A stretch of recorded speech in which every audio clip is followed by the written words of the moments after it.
ಕಾಂಗ್ರೆಸ್ ಮನೆಯಲ್ಲಿ ಪಟ್ಟದ ಪಗಡೆಯಾಟ ತಾರಕಕ್ಕೇರಿದೆ. Delhi ಪ್ರವಾಸದಲ್ಲಿರುವಂತಹ DCM DK ತಂತ್ರಗಾರಿಕೆ ಮಾಡ್ತಿದ್ದಾರೆ. ಹೈಕಮಾಂಡ್ ಭೇಟಿಗೆ ಯತ್ನಿಸ್ತಾ ಇದ್ದಾರೆ. ಕೊಟ್ಟ ಮಾತು ನೆನಪಿಸಿದ ಮೇಲೆ ಅವರು ಕುರ್ಚಿ ಮೇಲೆ ಅವರು ಕಣ್ಣಿಟ್ಟಿರುವಂತದ್ದು ಸ್ಪಷ್ಟ ಆಗ್ತದೆ. ಯಾಕಂದ್ರೆ ಕೊಟ್ಟ ಮಾತನ್ನ ಮೇಲಿನ ಮೇಲೆ ಅವರು ನೆನಪಿಸ್ತಾ ಇದ್ದಾರೆ. ಹೀಗೆ ಡಿಕೆ ಬ್ರದರ್ಸ್ ಫೈನಲ್ ಹಂತದ ಆಟ ನಡೆಸ್ತಾ ಇದ್ದಾರೆ. ಮತ್ತೊಂದು ಕಡೆ ಡಿಕೆ ಬ್ರದರ್ಸ್ ನಡೆಗೆ ಸಿದ್ದರಾಮಯ್ಯ ರಾಂಗ್ ಆಗಿದ್ದಾರೆ. ಹೈಕಮಾಂಡ್ ಹೇಳ್ದಂಗೆ ನಾನು ಕೇಳ್ತೀನಿ ಅಂತಿದ್ದಾರೆ. ಏನೆಲ್ಲ ನಡೀತಾ ಇದೆ ಕಾಂಗ್ರೆಸ್ ಮನೆಯಲ್ಲಿ, ಬನ್ನಿ ಅದಕ್ಕೆ ಸಂಬಂಧಪಟ್ಟಾಗಿನ ರಿಪೋರ್ಟ್ ನೋಡ್ಕೊಂಬೋಣ.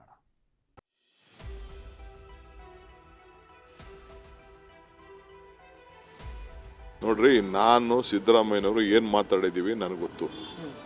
ನಾವಿಬ್ಬರೇ ಕದ್ದು ಮುಚ್ಚಿ ಮಾತಾಡ್ಕೊಂಡಿಲ್ಲ. ಆ ಮಾತು ಪ್ರಕಾರ ಇಬ್ರು ನಾವು ಮಾತಾಡ್ಕೊಂಡಿದೀವಿ.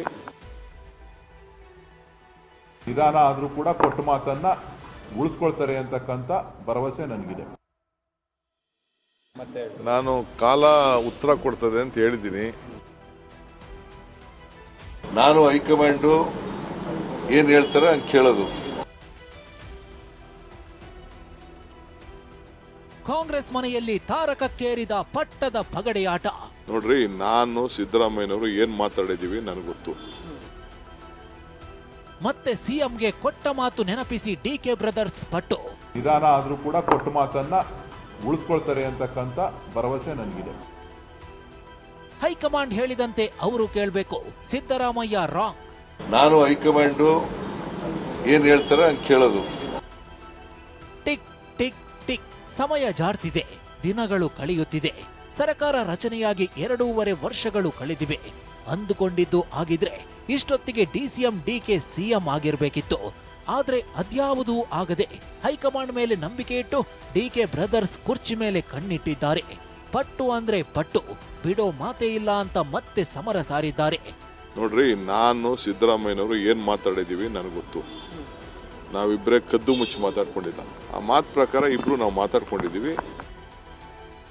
ಸಿಎಂ ಗಾದಿ ಮೇಲೆ ಕಣ್ಣಿಟ್ಟಿರೋ ಡಿಕೆ ತಮ್ಮ ಬತ್ತಳಿಕೆಯಲ್ಲಿದ್ದ ಎಲ್ಲಾ ಅಸ್ತ್ರಗಳನ್ನ ಪ್ರಯೋಗಿಸುತ್ತಿದ್ದಾರೆ. ಪದೇ ಪದೇ ಹೈಕಮಾಂಡ್ ನಾಯಕರನ್ನ ಭೇಟಿ ಮಾಡಿ ತಮ್ಮ ಬೇಡಿಕೆಯನ್ನ ಮುಂದಿಡ್ತಿದ್ದಾರೆ. ಕೆಲವೊಮ್ಮೆ ನಾಯಕತ್ವ ವಿಚಾರ ತಾರಕಕ್ಕೇರಿದ್ದಾಗ್ಲೂ ಹೈಕಮಾಂಡ್ ಯಾವ ಬದಲಾವಣೆ ಸುಳಿವನ್ನು ಕೊಟ್ಟಿಲ್ಲ. ಆದ್ರೆ ಇದೀಗ ಕೊಟ್ಟ ಮಾತಿನ ಮೂಲಕ ಡಿಕೆ ಬ್ರದರ್ಸ್ ಫೈನಲ್ ಆಟ ಶುರು ಮಾಡೇ ಬಿಟ್ಟಿದ್ದಾರೆ. ನಿಧಾನ ಆದ್ರೂ ಕೂಡ ಕೊಟ್ಟ ಮಾತನ್ನ ಉಳಿಸ್ಕೊಳ್ತಾರೆ ಅಂತಕ್ಕಂಥ ಭರವಸೆ ನನಗಿದೆ. ಅಣ್ಣನ ಪರ ಕೊಟ್ಟ ಮಾತು ದಾಳ ಉರುಳಿಸಿದ ಡಿಕೆ ಸುರೇಶ್. ಸಿದ್ದರಾಮಯ್ಯ ಕರೆದ ಬಜೆಟ್ ಪೂರ್ವಭಾವಿ ಸಭೆಯನ್ನೇ ಧಿಕ್ಕರಿಸಿ ಡಿಕೆ ಡೆಲ್ಲಿ ಪ್ರಯಾಣ ಮಾಡಿದ್ದಾರೆ. ಹೈಕಮಾಂಡ್ ಮಟ್ಟದಲ್ಲಿ ನಾಯಕರನ್ನ ಭೇಟಿಗೆ ಪ್ರಯತ್ನ ಮಾಡ್ತಿದ್ದಾರೆ. ಆದ್ರೆ ಇದೇ ಹೊತ್ತಿನಲ್ಲಿ ತಮ್ಮ ಡಿಕೆ ಸುರೇಶ್ ಸಿಎಂಗೆ ಕೊಟ್ಟ ಮಾತನ್ನ ನೆನಪಿಸುವ ಮೂಲಕ ದಾಳ ಉರುಳಿಸಿದ್ದಾರೆ. ಇವತ್ತು ನನಗೆ ಭರವಸೆ ಇದೆ, ಸ್ವಲ್ಪ ಲೇಟ್ ಆದ್ರೂ ಪರವಾಗಿಲ್ಲ, ಸಿಎಂ ಅವರು ಕೊಟ್ಟ ಮಾತು ಉಳಿಸಿಕೊಳ್ತಾರೆ ಅನ್ನೋ ಭರವಸೆ ಇದೆ ಅಂತ ಮಾಜಿ ಸಂಸದ ಡಿಕೆ ಸುರೇಶ್ ಫೈನಲ್ ಫೈಟ್ ನಡೆಸುತ್ತಿದ್ದಾರೆ. ಇವತ್ತು ನನಗೆ ಭರವಸೆ ಇದೆ, ನಿಧಾನ ಆದ್ರೂ ಕೂಡ ಕೊಟ್ಟ ಮಾತನ್ನ ಉಳಿಸ್ಕೊಳ್ತಾರೆ ಅಂತಕ್ಕಂಥ ಭರವಸೆ ನನಗಿದೆ. ಇವತ್ತು ನನಗೆ ಭರವಸೆ ಇದೆ, ನಿಧಾನ ಆದ್ರೂ ಕೂಡ ಕೊಟ್ಟ ಮಾತನ್ನ ಉಳಿಸ್ಕೊಳ್ತಾರೆ ಅಂತಕ್ಕಂಥ ಭರವಸೆ ನನಗಿದೆ. ಇದೀಗ ಜಾಸ್ತಿ ಮಾತು ಬೇಡ, ಸದ್ಯ ಇರಿ, ನಾನು ಎಲ್ಲವನ್ನ ಹೇಳ್ತೀನಿ ಅಂತ ಡಿಸಿಎಂ ಡಿಕೆ ಹೇಳಿರೋದು ಸಾಕಷ್ಟು ಕುತೂಹಲಕ್ಕೆ ಕಾರಣವಾಯಿತು. ರಾಹುಲ್ ಗಾಂಧಿ ಅವರು ಟೈಮ್ ಕೊಟ್ರು ಸರ್. ರಾಹುಲ್ ಗಾಂಧಿ ಅವರು ಟೈಮ್ ಕೊಟ್ರು. ನಾನು ಇನ್ನ ಕೇಳಿಲ್ಲಪ್ಪ. ಇನ್ನ ಸದ್ಯ ಈ ಅಸ್ಸಾಂ ಜಂಜಾಟದಲ್ಲೇ ಇದ್ದೀನಿ. ಆದ ಬಳಿಕ ಕಾಂಗ್ರೆಸ್ ಕಚೇರಿಗೆ ಹೋಗಿ ಬಂದಿದ್ದೇನೆ ಅಷ್ಟೇ. ನಾನು ಯಾರು ಭೇಟಿ ಮಾಡೋದನ್ನ ನೋಡೋಣ. ಪ್ರಿಯಾಂಕ ಅವ್ರ ಜೊತೆ ತಾವು ಮಾತುಕತೆನ ನಡೆಸಿದ್ರಿ. ಪಾರ್ಲಿಮೆಂಟ್ ಅಲ್ಲಿ ಭೇಟಿ ಆಗ್ತಾರೆ ಅಂತ ಯಾಕೆ ಸುಮ್ಮನೆ ವಿಭಿನ್ನ ರೀತಿಯಲ್ಲಿ ಬೇರೆ ಬೇರೆ ಅದೆಲ್ಲ ಯಾಕೆ ಸುಮ್ಮನೆ ಯಾಕೆ? ನಿಮ್ಗೆ ಸದ್ಯ ಇರಿ, ಮಾತಾಡ್ತೀನಿ ನಾನು. ಡೆಲ್ಲಿಯಲ್ಲೂ ಕೊಟ್ಟ ಮಾತಿನ ಬಗ್ಗೆ ಡಿಸಿಎಂ ಡಿಕೆ ಪ್ರಸ್ತಾಪ. ಪಟ್ಟಕ್ಕೆ ಪಟ್ಟು ಹಿಡಿದು ಡೆಲ್ಲಿಯಲ್ಲಿ ತಂತ್ರಗಾರಿಕೆ ಮಾಡ್ತಿರೋ ಡಿಕೆ, ನಾವು ಏನ್ ಮಾತನಾಡಿದ್ದೀವಿ ನಮಗೆ ಗೊತ್ತು, ಎಲ್ಲದಕ್ಕೂ ಕಾಲವೇ ಉತ್ತರ ಕೊಡುತ್ತೆ ಅನ್ನೋ ಮೂಲಕ ಕೊಟ್ಟ ಮಾತನ್ನ ಸಿಎಂಗೆ ನೆನಪಿಸಿದ್ದಾರೆ. ಡಿಕೆ ಸುರೇಶ್ ಅವರು ಹೇಳಿದ್ದಾರೆ ಸರ್, ನಿಮಿಷ, ಡಿಕೆ ಸುರೇಶ್ ಅವರು ಹೇಳಿದ್ದಾರೆ ಸ್ವಲ್ಪ ನಿಧಾನ ಆದ್ರೂ ಪರವಾಗಿಲ್ಲ, ಸಿದ್ದರಾಮಯ್ಯ ಅವರು ಕೊಟ್ಟ ಮಾತು ಉಳಿಸ್ಕೋತಾರೆ ಅನ್ನೋ ಭರವಸೆ ಇದೆ ಅಂತ ಹೇಳಿದ್ದಾರೆ. ಮತ್ತೆ ನಾನು ಕಾಲ ಉತ್ತರ ಕೊಡ್ತದೆ ಅಂತ ಹೇಳಿದ್ದೀನಿ. ಈಗ ನಾನು ಏನು ನಾವೇನು ಮಾತಾಡಿದ್ದೀವಿ ಅನ್ನೋದು ನಮ್ಗಳಿಗೆ ಮಾತ್ರ ಗೊತ್ತು ಅಂತ ಹೇಳಿದ್ದೀನಿ. ಮಾತಾಡೋಣ. ಪ್ರತಿ ಬಾರಿಯೂ ಕೂಡ ಕಾಲ ಉತ್ತರ ಕೊಡುತ್ತೆ ಅಂತ ತಾವು ಹೇಳ್ತೀರಿ, ಸುರೇಶ್ ಅವರು ಹೇಳ್ತಾರೆ. ಆ ಕಾಲ ಯಾವಾಗ ಬರುತ್ತೆ ಅಂತ ನೋಡೋಣ, ಟೈಮ್ ನೋಡ್ಬಿಟ್ಟು ಹೇಳ್ತೀನಿ. ನಿನ್ನೆಯೂ ದೆಹಲಿಗೆ ತೆರಳುವ ಮುನ್ನ ನನ್ನ ಸಿಎಂ ಮಧ್ಯೆ ಕದ್ದು ಮುಚ್ಚಿ ಮಾತುಕತೆ ಆಗಿರೋದು ಅಲ್ಲ ಅಂದಿದ್ರು. ಗೊಂದಲ ಏನಿಲ್ಲ, ಗೊಂದಲ ಯಾರಿಗೂ ಬೇರೆಯವ್ರಿಗಿರ್ಬೋದು, ನನಗೆ ಯಾವ ಗೊಂದಲನೂ ಇಲ್ಲ. ನೋಡ್ರಿ, ನಾನು ಸಿದ್ದರಾಮಯ್ಯನವರು ಏನ್ ಮಾತಾಡಿದೀವಿ ನನಗೆ ಗೊತ್ತು. ನಾವಿಬ್ಬರೇ ಕದ್ದು ಮುಚ್ಚಿ ಮಾತಾಡ್ಕೊಂಡಿಲ್ಲ. ನಮ್ಮ ಪಕ್ಷದ ವರಿಷ್ಠರು ನಾವು ಎಲ್ಲ ಸೇರಿ ಮಾತಾಡಿದ್ವಿ. ಆ ಮಾತು ಪ್ರಕಾರ ಇಬ್ರು ನಾವು ಮಾತಾಡ್ಕೊಂಡಿದ್ದೀವಿ. ಕೊಟ್ಟ ಮಾತು ಪ್ರಸ್ತಾಪಕ್ಕೆ CM Siddaramaiah wrong. DK brothers ತಮ್ಮ ಆಟ ತಾವು ಆಡ್ತಿದ್ದಾರೆ. ಆದ್ರೆ ಸಿಎಂ ಸಿದ್ದರಾಮಯ್ಯ ಏನು ಸುಮ್ಮನೆ ಕುಳಿತಿಲ್ಲ. ಹೈಕಮಾಂಡ್ ಮೇಲೆ ನಂಬಿಕೆ ಇಟ್ಕೊಂಡು 17ನೇ ಬಾರಿಗೆ ದಾಖಲೆಯ ಬಜೆಟ್ಗೆ ಸಿದ್ಧತೆ ನಡೆಸುತ್ತಿದ್ದಾರೆ. ನಿನ್ನೆ ಸಭೆಗೆ ಡಿಕೆ ಗೈರಾಗಿದ್ರು. ಇಲಾಖೆಗಳ ಜೊತೆ ತಮ್ಮ ಸಭೆಯನ್ನ ಮುಂದುವರಿಸಿದ್ದಾರೆ. ಕೊಟ್ಟ ಮಾತು ಪ್ರಸ್ತಾಪಕ್ಕೆ ಸಿಟ್ಟಾಗಿರೋ ಸಿದ್ದರಾಮಯ್ಯ ಹೈಕಮಾಂಡ್ ಏನ್ ಹೇಳುತ್ತೆ ಅದನ್ನ ಕೇಳ್ತೀನಿ, ಅವರು ಕೇಳಬೇಕು, ನಾನು ಕೇಳ್ತೀನಿ ಅಂದಿದ್ದಾರೆ. ಹೈಕಮಾಂಡ್ ಏನು ತೀರ್ಮಾನ ಮಾಡಿದ್ರೆ ಅದರಂತೆ ನಡ್ಕೊಳ್ಳೋದು. ನಾನು ನಡ್ಕೋಬೇಕು, ಡಿ ಕೆ ಶಿವಕುಮಾರ್ ನಡ್ಕೋಬೇಕು. ಹೈಕಮಾಂಡ್ಗೆ ಬಿಟ್ಟದ್ದು ವಿಚಾರ. ಅದು ಬಿಟ್ಟು ನೀವು ಪದೇ ಪದೇ ಪದೇ ಪದೇ ಆ ಕಡೆ ಇದನ್ನೇ ಕೇಳೋದು. ಬೇರೆ ಏನು ಕೇಳೋದಿಗೆ ಇಲ್ವಾ? ಅದು ಅವ್ರು ಮಾಡ್ಬಿಟ್ರೆ ಕೇಳಿ, ಯಾರು ಮಾತಾಡ್ತಾರೋ ಅವ್ರನ್ನ ಕೇಳಿ. ನನ್ಗೆ ಯಾಕೆ ಕೇಳಕ್ ಹೋಗ್ತೀರಿ? ನಾನು ಹೈಕಮಾಂಡು ಏನ್ ಹೇಳ್ತಾರೆ ಹಂಗೆ ಕೇಳೋದು. ಹೈಕಮಾಂಡ್ ಮಧ್ಯಪ್ರವೇಶಕ್ಕೆ ಡಿಕೆಶಿ ಆಪ್ತನ ಆಗ್ರಹ.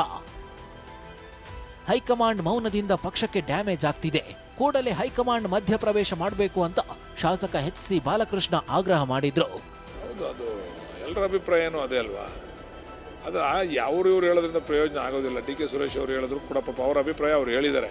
ಆದರೆ ಹೈಕಮಾಂಡ್ ಇದಕ್ಕೆ ಸೂಕ್ತವಾದಂಥ ತೀರ್ಮಾನ ತಗೊಂಡು ಸಾಕಷ್ಟು ಅಭಿವೃದ್ಧಿ ಕೆಲಸ ಮಾಡ್ತಾ ಇದ್ದೀವಿ. ಇದರ ಮಧ್ಯೆ ಈ ವಿಚಾರವಾಗಿ ನಮ್ಮ ಪಕ್ಷಕ್ಕೆ ಹಿನ್ನಡೆ ಆಗ್ತಾ ಇದೆ. ನಾವು ಎಷ್ಟೆಲ್ಲ ಕೆಲಸ ಮಾಡಿದ್ರು ಕೂಡ ಮುಂದಿನ ಚುನಾವಣೆಗಳಲ್ಲಿ ನಾವು ಜನಗಳನ್ನ ಎದುರಿಸ್ತಕ್ಕಂಥದ್ದು ಕಷ್ಟ ಆಗ್ತದೆ. ಅದಕ್ಕೆ ಶೀಘ್ರವಾಗಿ ಹೈಕಮಾಂಡ್ ಮಧ್ಯಪ್ರವೇಶ ಮಾಡಿ ಇದಕ್ಕೊಂದು ಸೂಕ್ತವಾದಂಥ ಪರಿಹಾರ ಹುಡುಕಬೇಕು ಅಂತ ಮನವಿ ಮಾಡ್ತೀವಿ. ಅದ್ರ ಬಗ್ಗೆ ನಾವು ಹೇಳಿಕ್ಕಾಗಲ್ಲ, ನಾವು ಡಿಸಿಷನ್ ತೊಗೊಳಕ್ಕಾಗಲ್ಲ. ಪದೇ ಪದೇ ಹೇಳಿದ್ರಿ. ಈಗ ಅದ್ರ ಬಗ್ಗೆ ನಾವು ಹೇಳಿದ್ದು ನಮ್ಗೆ ಗೊತ್ತಿಲ್ಲ ಅಂತ ಹೇಳಿದ್ವಿ. ಅದು ಯಾವ್ದು ಮಾತು ಕೊಟ್ಟಿದ್ದಾರೆ, ಏನು ಆಡಿದಾರೆ ನಮ್ಗೆ ಗೊತ್ತಿಲ್ಲ ಅಂತ ಹೇಳಿದ್ವಿ. ಈಗೂ ಕೂಡ ಅದಕ್ಕೆ ಅಷ್ಟೇ ಬದ್ಧರಾಗಿದ್ದೀವಿ ಅಷ್ಟೇ ನಾವು. ಇದೆಲ್ಲದರ ಮಧ್ಯೆ ಡಿಸಿಎಂ ಡಿಕೆ ಶಿವಕುಮಾರ್ ಲಕ್ಸುರಿ ಕಾರೊಂದನ್ನ ಖರೀದಿ ಮಾಡಿದ್ದಾರೆ. ಲೆಕ್ಸಸ್ LM ಬ್ರ್ಯಾಂಡ್ನ 2,80,00,000 ರೂಪಾಯಿ ಬೆಲೆಯ ಬಿಳಿ ಬಣ್ಣದ ಕಾರು ಖರೀದಿ ಮಾಡಿದ್ದಾರೆ. ಬೆಂಗಳೂರಿನ ಸದಾಶಿವನಗರ ನಿವಾಸದಲ್ಲಿ ಹೊಸ ಕಾರನ್ನ ಡಿಕೆ ಪತ್ನಿ ಬರಮಾಡಿಕೊಂಡ್ರು.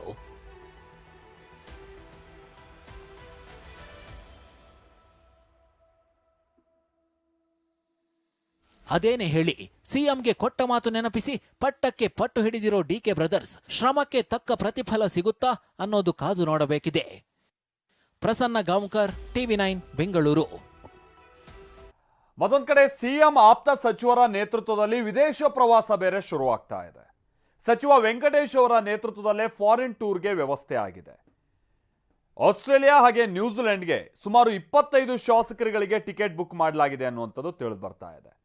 ಆ ಶಾಸಕರುಗಳ ಲಿಸ್ಟ್ ನೋಡ್ತಾ ಹೋದಂಥ ಸಂದರ್ಭದಲ್ಲಿ ಇವರೇನೇ ಹೇಳ್ಬೋದು, ಅದು ಪಶುಸಂಗೋಪನೆಗೆ ಸಂಬಂಧಪಟ್ಟಂಗೆ ನಾವು ಹೋಗ್ತಿದ್ದೀವಿ ಅಥವಾ ಇಲಾಖೆಗೆ ಸಂಬಂಧಪಟ್ಟ ಹಾಗೆ ನಾವು ಒಂದು ಅಧ್ಯಯನದ ಟೂರು ಮತ್ತೊಂದು ಏನೇ ಹೇಳಿದ್ರು ಕೂಡ ಶಾಸಕರುಗಳ ಹೆಸರು ಹೇಳ್ತಾ ಹೋಗ್ತೀವಿ. ಕೇಳಿ, ಪುಟ್ಟರಂಗ ಶೆಟ್ಟಿ, ರಾಘವೇಂದ್ರ ಹಿಟ್ನಾಳ್, BM ನಾಗರಾಜು, ಯಶವಂತರಾಯಗೌಡ ಪಾಟೀಲ್, ಅನಿಲ್ ಚಿಕ್ಮಾದು, ಆಮೇಲೆ ಅಲ್ಲಮಪ್ರಭು ಪಾಟೀಲ್, ಬಸವನಗೌಡ ದದ್ದಲ್, AR ಕೃಷ್ಣಮೂರ್ತಿ, ಹೀಗೆ ಇಲ್ಲಿರುವಂಥ ಶಾಸಕರುಗಳನ್ನು ನಾವು ನೋಡ್ತಾ ಹೋದಂಥ ಸಂದರ್ಭದಲ್ಲಿ ಸಿಎಂ ಆಪ್ತ ಬಣದಲ್ಲಿರುವಂಥ ಶಾಸಕರುಗಳೇ ನಮಗೆ ಗೊತ್ತಾಗ್ತಾ ಹೋಗುತ್ತೆ. ಹೀಗಾಗಿ ಈ ವಿದೇಶಿ ಪ್ರವಾಸದ ಮೇಲೂ ಕೂಡ ಸಹಜವಾಗಿ ಕುತೂಹಲ ಮೂಡ್ತಾ ಇದೆ.